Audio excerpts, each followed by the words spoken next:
bem-vindos a mais um programa Francamente pela Rádio Difusora 810 e também pelo portal jj.com.br. Taina Franco na área com vocês até 1 da tarde, sempre trazendo um papo interessante, uma conversa interessante. E hoje, mais uma das pautas do Thiago, mais assessorias, meus pauteiros aí favoritos, sempre trazendo gente incrível aqui para bater um papo com a gente. E hoje não seria diferente, estou aqui com o Alexandre Nunes, que trabalha no Instituto Cristóvão Colombo, e ele vai contar várias coisas. Gente, já rolou uma resposta aqui, porque o cara é radialista. Aí você vai entrevistar o cara online, dá assim um medinho, né? Dá uma vergonhazinha, né? Então eu vou ficar aqui, ó, fingindo que sei o que eu estou fazendo, e bem-vindo, bem-vindo, tudo bem?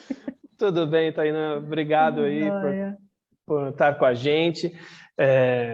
Na verdade, eu que estou nervoso porque a gente está acostumado com a outra ponta, né? Estar aí no seu lugar, né? Quando a gente está aqui, né? A gente vê o quanto a gente pode ser inquisidor, se a gente quiser, né? Mas o Thiago falou que você é um doce, você trata a gente bem, então vou confiar nele. Thiago mente, mas estamos aí para sustentar a mentira que os amigos contam. Tá certo. Eu peço desculpa, Taina, a você e aos seus ouvintes. É uma instituição para crianças aqui, então você de vez em quando vai escutar uns barulhinhos por aqui, que é o horário da saída, então eles estão lá no pátio, então tá, mas é tudo com saúde, então tá bom. Então tá maravilhoso. O Instituto, eu estava lendo algumas coisas sobre o Instituto, ele é de 1895. E você, só para a gente saber, assim, resolver uma questão, você não está aí desde que abriu, né? Quase! Na verdade, eu estou para completar 23 anos, não 123, mas 23 anos aqui no Instituto. Já fiz bastante coisa aqui dentro e hoje eu cuido da comunicação. E o Instituto, ele nasceu ali como um orfanato, acolher crianças, imigrantes. Me conta um pouquinho de casa. Me conta um pouquinho a história do Instituto aí, para a gente saber como atua, né? Às vezes você fala Instituto, parece uma coisa tão, né? Assim, faz tantas coisas, enfim, mas me conta um pouquinho dessa atuação. Tá bom. O Instituto, ele nasceu da inspiração de um padre, o padre italiano, o padre José Marchetti. Ele é de uma congregação, a Congregação dos Missionários de São Carlos Borromeu, os Scalabrinianos. Então, o que acontece? Ele, italiano, naquela época, nos 1800 e tralalá, muitos italianos vinham para o Brasil para suprir a mão de obra, né? A escravatura tinha recém acabado, então os italianos estavam vindo para as lavouras, para tudo. E aquele sonho que o Brasil vendeu, né? Venha fazer América, sim, venha construir. Sim, e os italianos exatamente. Vieram para o Brasil justamente numa questão eugenista, né? E para substituir a mão de obra recém abolida, né? Exato. E aí, Tainã, o que acontece? Muitos italianos vindo para cá e eles não tinham um padre, um missionário, tinha algumas coisas, mas ele queria fazer algo para eles, né, para os co-irmãos dele. Então ele veio. Naquele tempo não tinha avião, né? Ele veio de navio, né? Ele queria até ser capelão de um navio. Capelão é aquele padre que cuida do navio, né? E aí ele começou a ver muitas cenas tristes, inclusive uma passagem, um casal, a mãe morreu com uma criança pequena e o pai não sabia o que fazer com essa criança. E aí o que acontece? O padre Marchetti pensou, vou cuidar dessa criança. E chegando no Brasil, ele já pensou, vou construir um lugar para essa criança, um orfanato. Então a origem do orfanato foi basicamente essa, né? Para essa criança que ele viu tudo. E aí ele procurou em vários lugares, né? Para como fazer, até que ele conseguiu algumas ajudas, se você quiser a gente conta também, e para construir aqui esse então orfanato Cristóvão Colombo. Em 2014, 2015, eu fiz um documentário sobre imigração, mas com um recorte muito regional aqui para a cidade de Jundiaí. E essa história, né, que os italianos vieram bonitos, tranquilamente, com todo o conforto de primeira classe, e chegaram aqui, o Brasil estava preparado, cada um pegou sua fazenda de café, né, e foi trabalhar. Isso é uma grande mentira, uma grande falácia, né, porque eles vieram também vindos de sofrimento, né? A Itália não era unificada ainda na época da grande imigração, e muitos chegaram aqui sem receber o que lhes foi prometido, né? Eu conversei na época com a Marília, que ela era diretora, não sei se ela está ainda, mas ela era diretora do Museu do Imigrante, e ela fala do número inclusive de suicídios. Estamos aí num setembro amarelo, né? Mas ela fala da quantidade de gente que, ao chegar ao Brasil, se deparou com situação de fome, né? De não ter para onde ir. E ela falou que foi, inclusive, muito grande o número de suicídios de italianos que vieram, né? E de mortes, porque também no navio vinha todo mundo junto, e aí tinha, né, as As doenças. doenças, né? Não tinha vacina. A gente fala tanto de vacina hoje, né? Não tinha vacina para nada, né? Sim, sim. Você falou de Jundiaí, que é onde é a rádio. A gente tem uma ligação forte com Jundiaí, porque esses padres, os escalabrinianos, eles também têm raízes aí. A paróquia Sagrado Coração de Jesus, que é no bairro Colônia, né? Aí onde é a festa dos italianos, né? A grande festa. Sim, a então, festa são dos italiana. padres daqui. Então, lá tem o Olha seminário só, também. Então, estamos aí interligados. estamos interligados. Aliás, vocês estão em Exato. Interlagos, né? Só para Não, em Ipiranga. No bairro do Ipiranga. Ipiranga. No Ipiranga. Ipiranga, Isso. tá. Pertinho aqui do monumento. Me conta como foi essa construção aí. Você falou que esse padre teve ajudas, né, para a construção do espaço, Sim. desse, na época, orfanato. Ele veio com coragem só, como todos os italianos naquele tempo, né?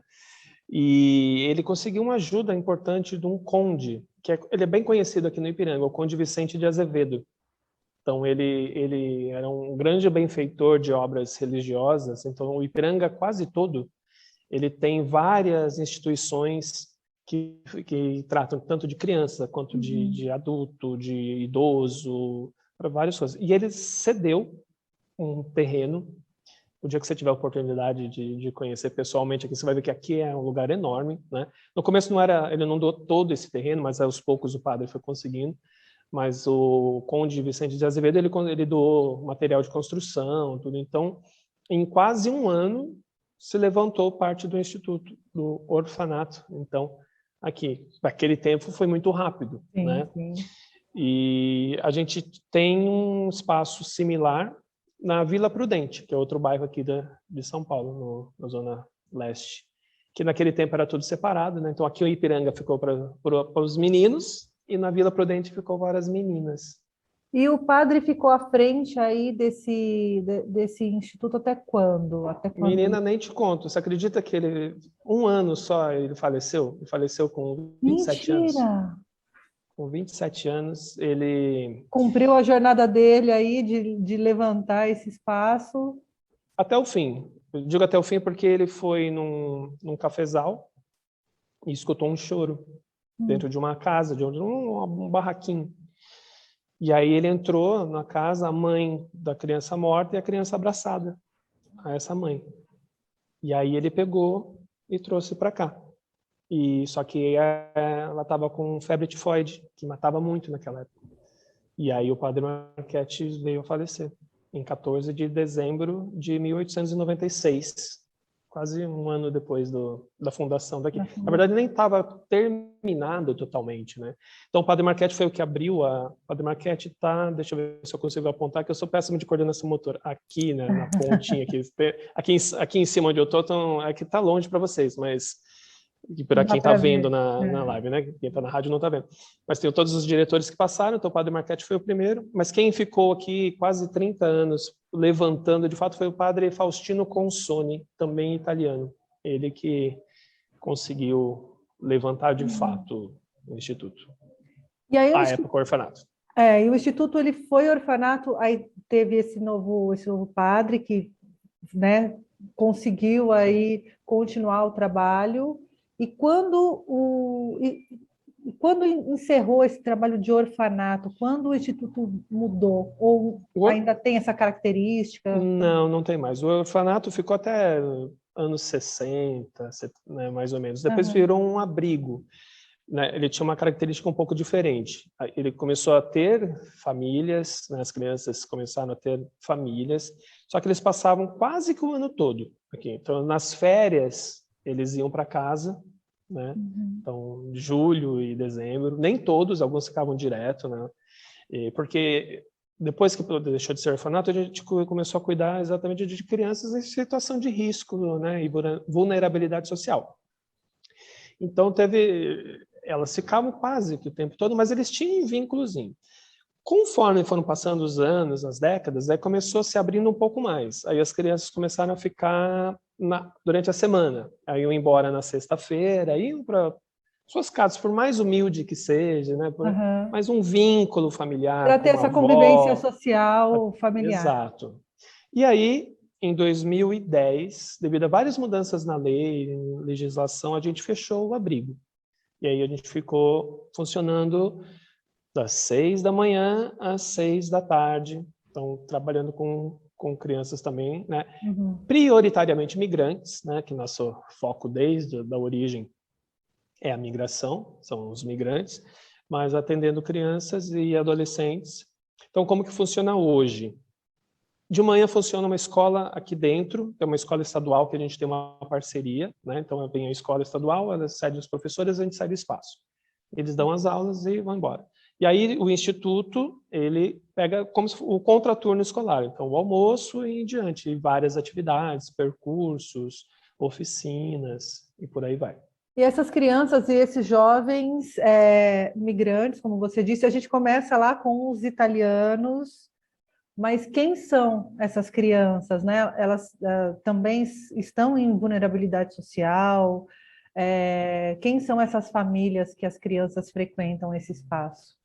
Tá. Hoje, a maioria são brasileiros, filhos de várias regiões do Brasil, mas a gente tem um grande número de crianças, principalmente latinas, né?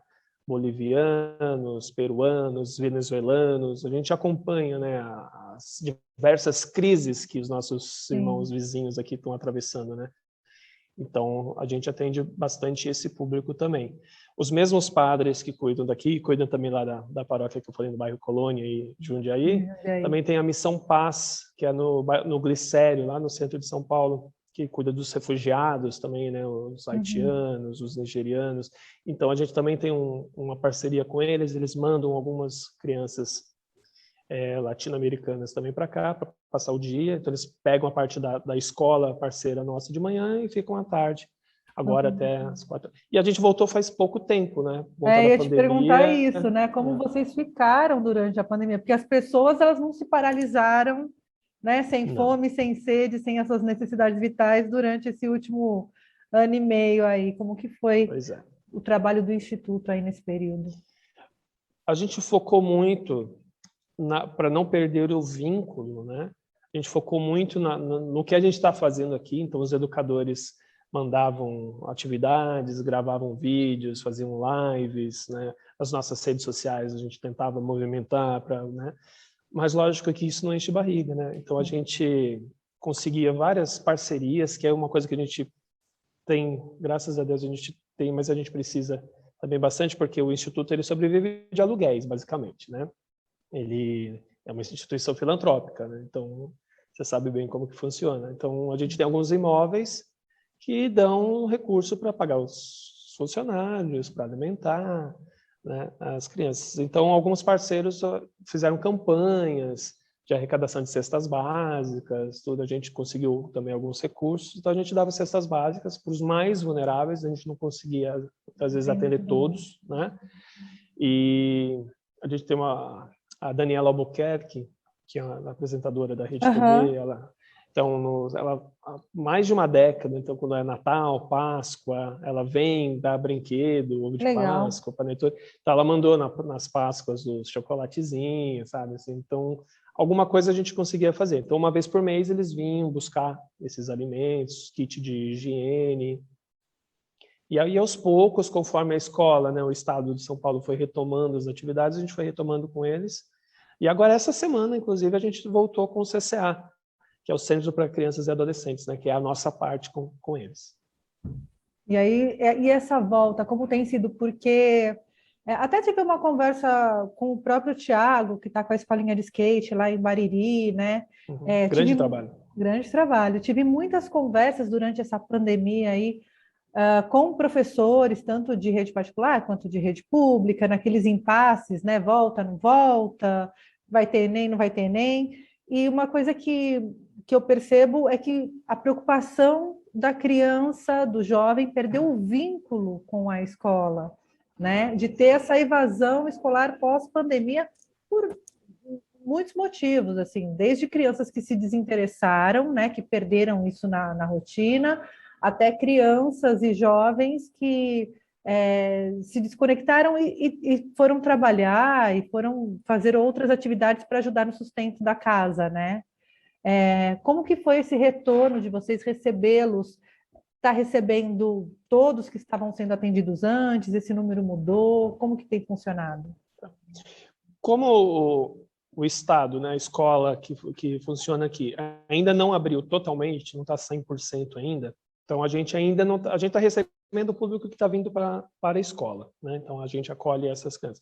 Então hoje nós temos 160 crianças e adolescentes, mas que estão vindo de fato são 90 e poucos a 100, né, que estão vindo todos os dias.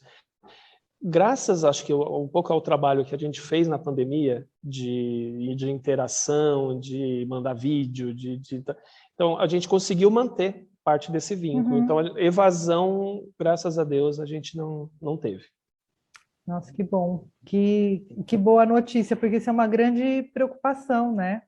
Mas o que a gente percebe, Tainá, é a questão quando eles, da parte da escola, né? A parte da escola não compete ao Instituto Cristóvão Colombo, mas lógico, a gente é o mesmo tá público, as ali, mesmas né? crianças, está junto, né? Então a gente percebe assim, a grande dificuldade de acompanhar, né, as aulas online, né, a superexposição à mídia, à internet. Então chega uma hora que até que os pais, né, mal e mal tem um aparelhinho de celular ali para o uso dele, aí dividir ainda com a criança para ter a aula.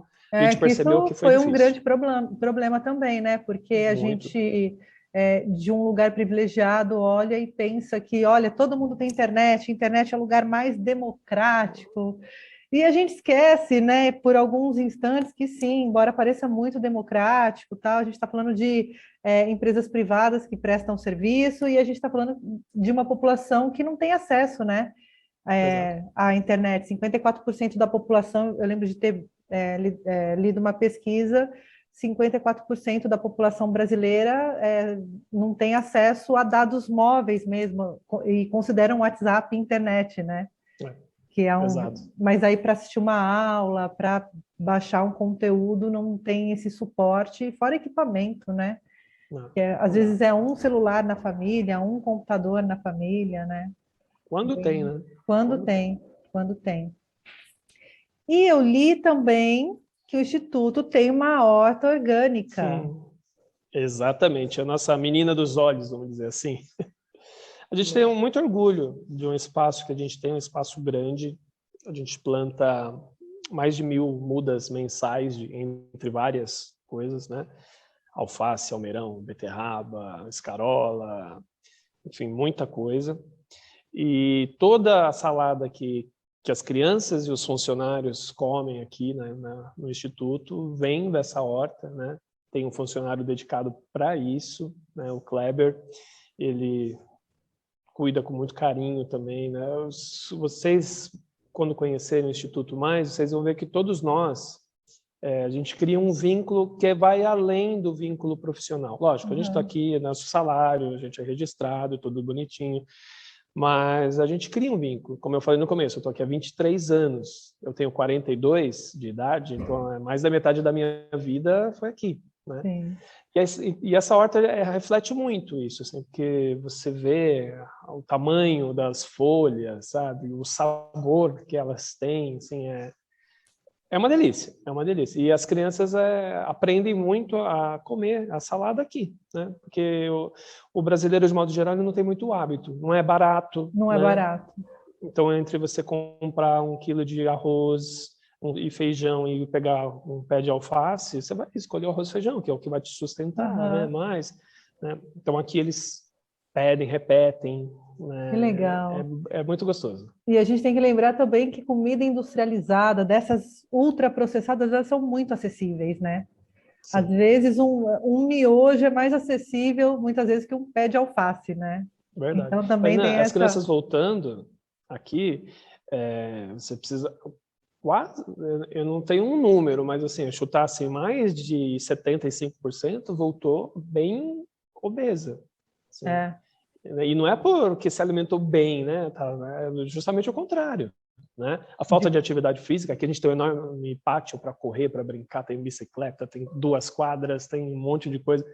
Falta o espaço, né, na casa deles, mas também essa questão do que se alimentou. Né?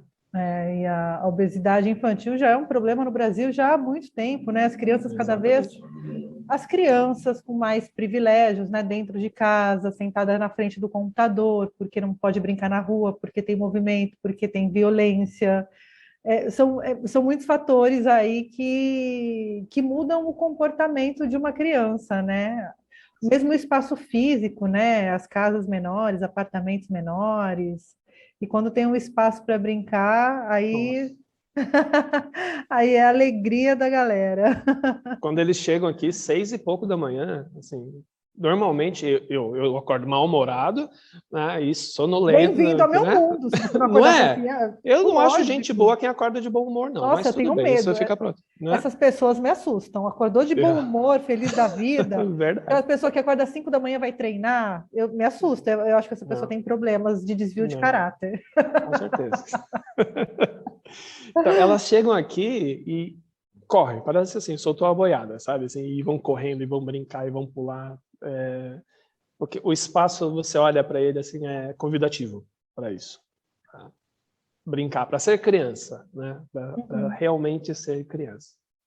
Viu? E você falou que o Instituto vive também de doações, né? Para além dos aluguéis, dos imóveis, tem as doações. Qualquer pessoa pode contribuir, pode chegar aí na porta com um saco de dinheiro, falar, ó, tá Procura o aqui, Alexandre daí. procura o Alexandre, procura a Tainã Não, primeiro que não. eu quero 10% dessa comissão. Mas como que funciona? Existe um site, uma conta, enfim. Existe um site, né? Inclusive a gente tem dentro do site Deixa eu até. campanhas de apadrinhamento, né? De crianças e como doar, como fazer. Posso passar o site para quem Pode, eu quiser? estou aqui esperando para já digitar aqui. Opa! Então é www.institutocristovãocolombo.org.br.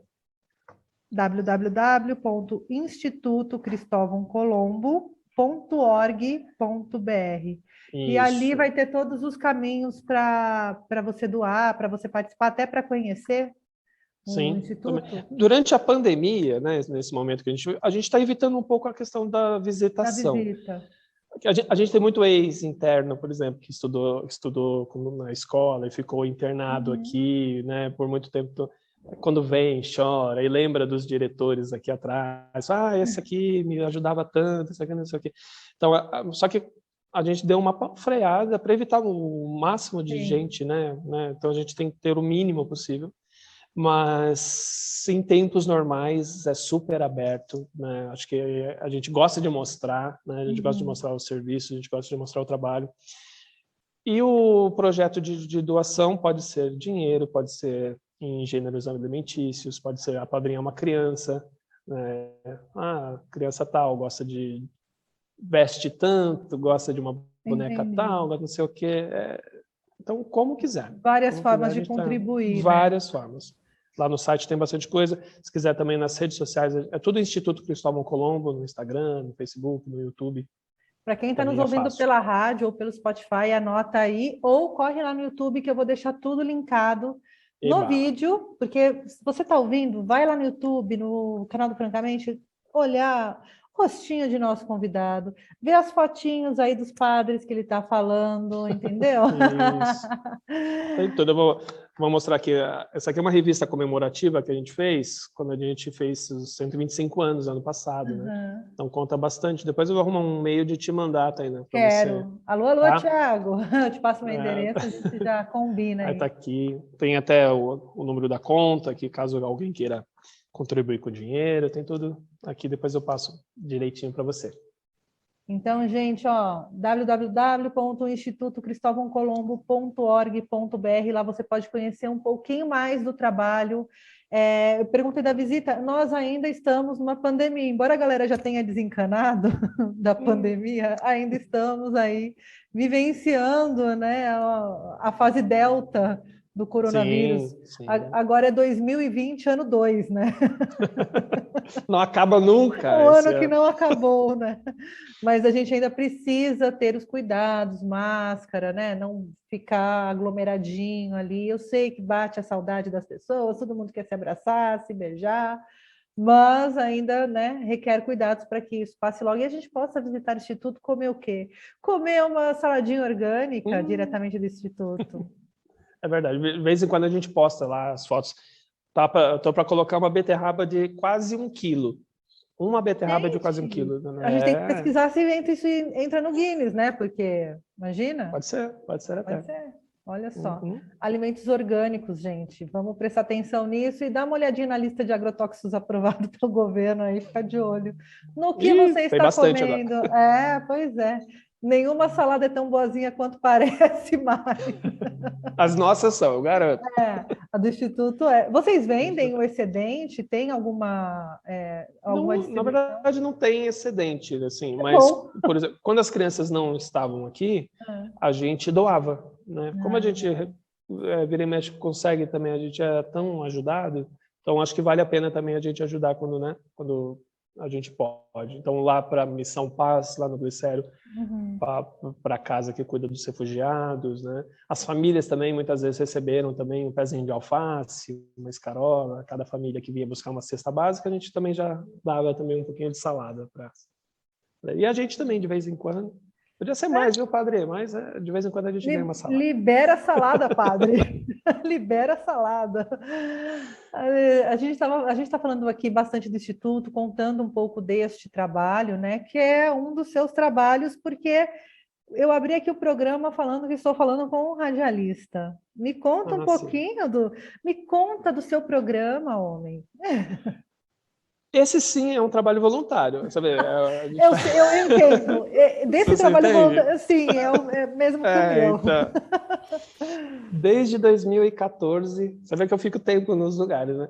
Sim. Apegado, né? Apegado ao trabalho. Exato. O programa Simbora, né? Que é da Rádio Conectados, que é uma rádio também de uma outra fundação, que também foi fundada pelo Conde Vicente de Azevedo.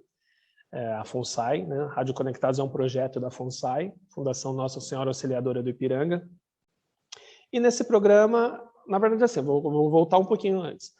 Eu já estando aqui, me convidaram para fazer uma oficina de rádio lá, que lá tem oficinas gratuitas de rádio. Então, talvez seja até uma boa pauta para você no futuro, conversar com o Rafael Schmidt, que é o coordenador lá. Só manda o contato que a gente já marca. Beleza. E aí eu fui fazer a oficina para poder ensinar as crianças, porque eu tenho uma oficina de comunicação aqui. Eu ensino rádio, TV e jornal para as crianças e adolescentes aqui. Então eu fui para aprender, né? E fazendo, porque eu sou jornalista de formação, mas eu rádio eu nunca tinha mexido. E eu fiz a oficina, gostei, aí me convidaram para fazer um programa. Então é um programa temático, né? Ele começou sendo assim, sabe quando a gente começa? Então a gente pega aqui, olá, amiguinhos, todos sejam bem, né? Lendo tudo o roteiro e tal, não sei o quê. Hoje já está muito escrachado, nem tem roteiro quase, tudo, né? Mas a gente começou fazendo uma coisa assim, por exemplo, o meu primeiro programa foi 1º de outubro de 2014. 1º de outubro é o Dia do Idoso. Então foi temático, então, só músicas antigas, falando um pouco sobre leis, sobre direitos. Eu fui indo. Aí, com o passar do tempo, eu comecei a sentir falta dessa interação. Aí a gente começou a fazer mais entrevistas. E aí foi entrevistando um médico aqui, um jornalista aqui. Aí começou a ter uma repercussão. Aí os assessores, né, da vida, e o Thiago e outros assessores começaram a mandar pautas. Aí a gente Até estava falando em off para você, a gente reprisou hoje uma entrevista que eu fiz com o Sérgio Manberti, né, que faleceu. E fora ele, pessoas bem bacanas já passaram pelo programa. Maria Alcina, o Supla, que eu já teve com você também, que eu sei. O irmão dele, o João, o pai, né, o Eduardo, família. Só faltou a Marta do quarteto ali. A Virgínia Rosa, nossa, tanta gente que se eu começar A a falar Maria todo mundo aqui. Alcina, eu entreguei um prêmio para ela lá no Teatro Sérgio Nossa, Cardoso, um prêmio ela de é Damita. demais. Maria Demais. Alcina é Ela é demais. demais. Demais. Uma simplicidade. Meu programa, naquele tempo, era 9 da manhã. Ela chegou daquele jeito, Maria Alcina, com aquelas roupas, com aquela pintura, com aquela maquiagem. Eu falei, mulher, que hora você acordou para fazer isso? Não, sabia que tinha vídeo, então 3 da manhã estava me Estava lá arrumando. maquiando já. Que demais. Muito legal. A Nani People também uma grande pessoa, Rita Cadillac, bastante gente bacana. Mas não é só também, a gente fala dos famosos, porque dá mais visibilidade, mas programas com anônimos também, que rende um bom papo, que agrega a gente, né, comunicador e o público, né, o ouvinte, é fantástico. Agora, com a pandemia, a gente também deu um tempo, a gente fez algumas vezes assim, transmissões online, mas agora a gente está focando bastante em podcast, né, que é o que está dando para... Porque como é um trabalho voluntário, da minha parte, todo mundo lá, todos os locutores da rádio são voluntários.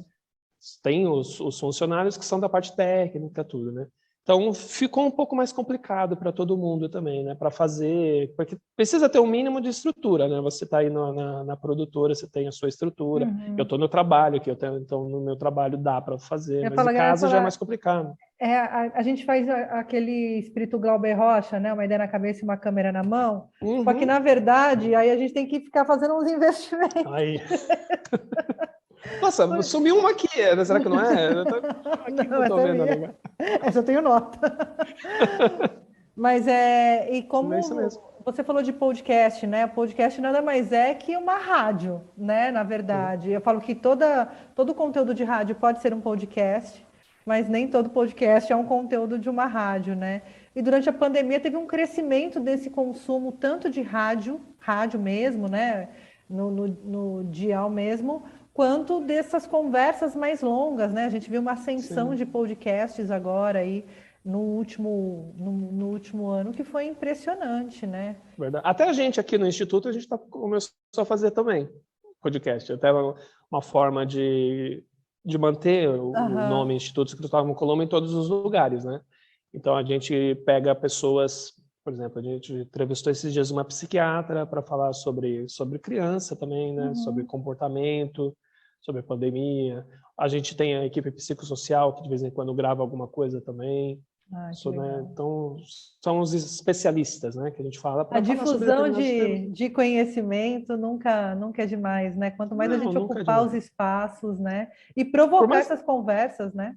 Sim, por mais que falem assim que satura, porque tem podcast, né? A gente está falando especificamente disso, tem podcast de tudo. Que bom que tem, né? Que bom que você escolhe aquilo que você tem mais opções, né? Então, eu acho que é válido. Essa questão do tempo, eu não sei bem como que funciona. Você tem um horário para entregar o seu programa na rádio, né? Você tem a grade. A gente lá no Simbora também. Então, o podcast tem a vantagem de você não ter tanta preocupação, né? Você quer fazer de meia hora, você faz. Quer fazer de 2 horas, você faz. Né? É mais tranquilo nesse aspecto. Né? Mas é isso aí. Dá onde a gente pode te ouvir, dá suas redes para a gente. Eu vou te fuçar, homem. Opa! Quero ouvir esses bate-papos aí que eu adoro. Então, o da rádio é radioconectados.com.br. Nas redes sociais também, você procura Rádio Web Conectados, você vai achar bastante coisa. No Instagram, programa Simbora. Tem lá as fotinhas da gente com os nossos convidados, com os nossos entrevistados. E fica tudo disponível. E também no Spotify, se for em Rádio Conectados, tem lá tudo que a gente faz na rádio, a gente também converte em podcast, vai para o Spotify, Amazon e tudo. Todos Todas os as agregadores, plataformas. melhores e piores plataformas disponíveis. Estamos nos melhores e nos piores lugares, então onde você estiver, você Sim, nos encontra. exatamente. Muito bem. Ó, já deixo um convite para quando for possível você vir pessoalmente para a gente ir lá no estúdio, bater um papo no estúdio, Show. né? Porque o clima do estúdio é outro, né? Vamos combinar? Gostoso. Aquele geladinho do ar-condicionado. O ar-condicionado Né? gelado, aquele estourinho do microfone, assim, que de vez em quando você se empolga, isso eu sinto falta. Mas já fica um convite, Acontece.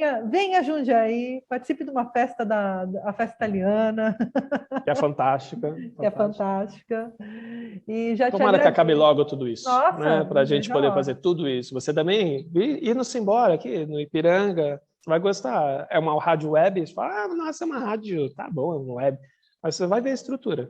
Pesquisa depois no Instagram, no site. Já vou chegar com o currículo. Estou brincando, pessoal da Rádio Difusora. É voluntário, boba. Não precisa. Não precisa tudo isso. Não. Ale, obrigada, viu? Vamos mantendo contato. Quero, né, quando tiver novidade, só me chamar e simbora marcar essa collab aí de bate-papo. Simbora. Tá bom. Eu agradeço muito vocês abrirem espaço aqui para o Instituto, né? Eu estou falando em nome do Instituto, mas a gente tem o padre Edivaldo, que é o nosso diretor, né? Sempre o diretor do Instituto é um padre dessa congregação, dos Calabrinianos. A gente tem a coordenadora geral, a Paula Leão. No momento, nenhum dos dois estão, aí sobrou eu mesmo para falar. É o que resta, adorei. é o que sobrou. Eu não sei falar com o padre, não. Tenho medo de, sei lá, acontecer alguma coisa, tenho vergonha. Você vai gostar de falar com ele. Ele é radialista também. Ah, é? Tem um vozeirão, padre Edivaldo. Ele é super, gosta bastante dessa questão da comunicação também. Ai, que legal. E Tainá, você está convidada, sempre que quiser, convite vir aceito. Conhecer pessoalmente, tá? Tanto lá na rádio, mas principalmente aqui no Instituto, que é onde eu posso falar para você realmente, né? Venha, seja bem-vinda, mostrar as crianças poderem pular em você, abraçar, pular, porque elas gostam muito de ver gente diferente, sabe? Carne nova no pedaço. Carne nova. Tia, não sei o que, e pega o cabelo e vem, nossa... Guarda a beterraba de 1 quilo que logo estarei por aí. Tá bom, pode deixar. Um beijo, Ale, até a próxima. Um beijo, muito obrigado. Tchau, pessoal. Tchau, gente. Francamente, com Tainá Franco.